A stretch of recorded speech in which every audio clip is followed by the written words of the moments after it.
anak-anak, selamat pagi. Juga Pak Sigit ucapkan untuk Bapak Ibu sekalian, salam sehat untuk anak-anak dan Bapak Ibu sekalian. Pada pagi hari ini Pak Sigit akan menjelaskan untuk pembelajaran tema 1, indahnya kebersamaan, subtema 2, kebersamaan dalam keberagaman. Untuk pembelajaran 1 mengenai gagasan pokok dan gagasan pendukung.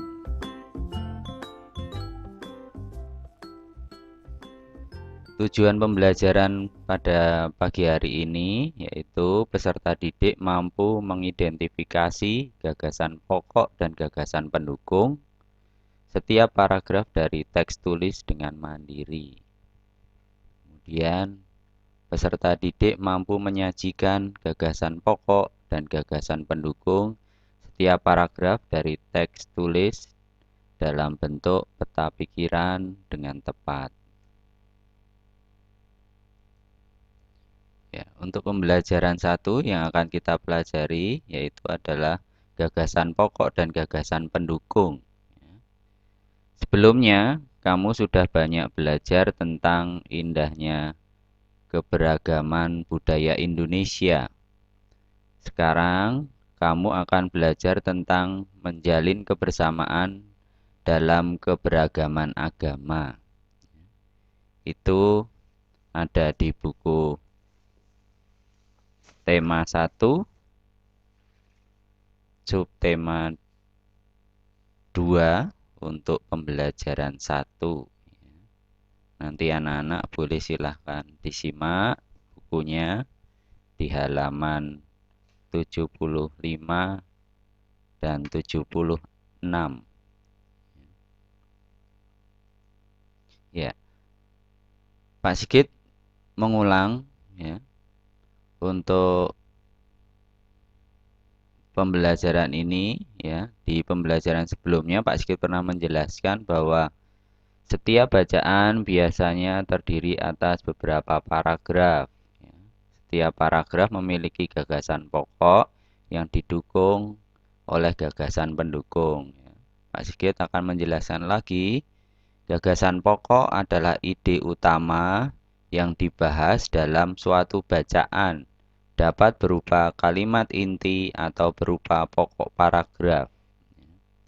Gagasan pokok itu bisa disebut gagasan utama atau ide pokok ya, dalam sebuah paragraf. Apa itu gagasan pendukung? Gagasan pendukung adalah uraian atau tambahan informasi untuk gagasan pokok.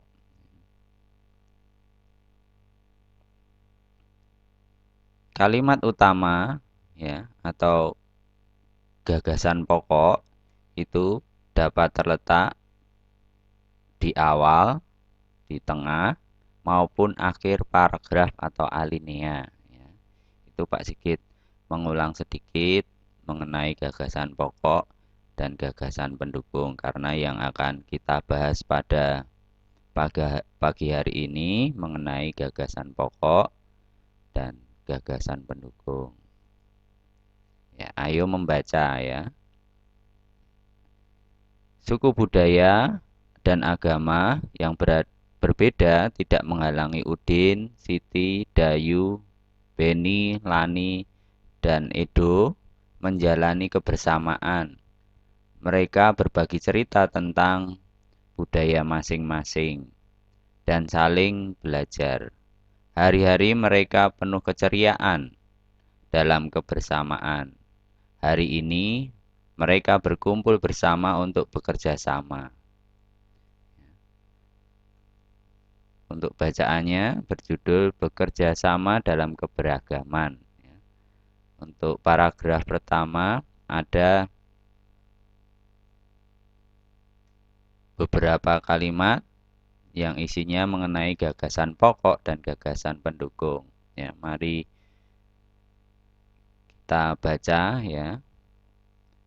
Untuk paragraf pertama.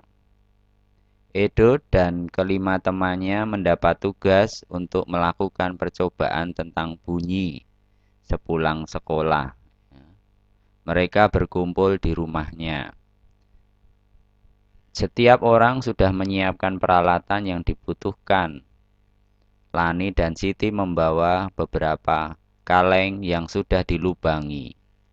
Udin dan Beni membawa benang kasur. Mereka berkumpul di halaman depan rumah. Keenam sekawan siap bekerja sama melakukan percobaan. Ya, ya. Di sini Pak Sigit garis merah ya untuk kalimat ini menunjukkan bahwa ini adalah gagasan pokok ya. Sedangkan kalimat-kalimat di paragraf ini yang tidak Pak Sigit garis di sini adalah gagasan pendukung ya. Seperti yang Pak Sigit jelaskan tadi bahwa gagasan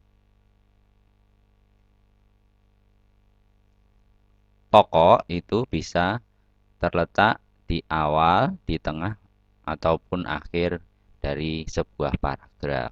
Ya.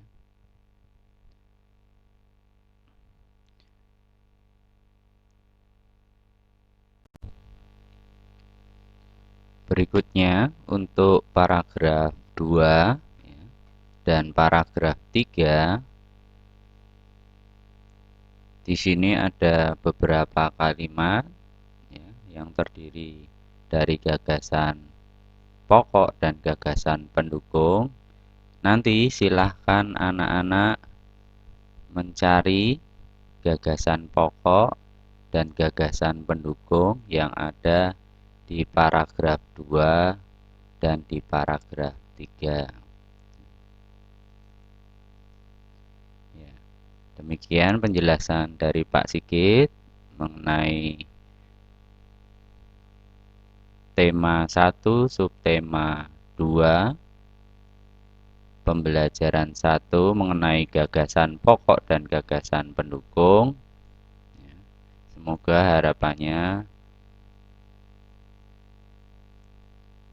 anak-anak bisa lebih memahami mengenai gagasan pokok dan gagasan pendukung dari pembelajaran Pak Sigit yang sampaikan pada hari ini.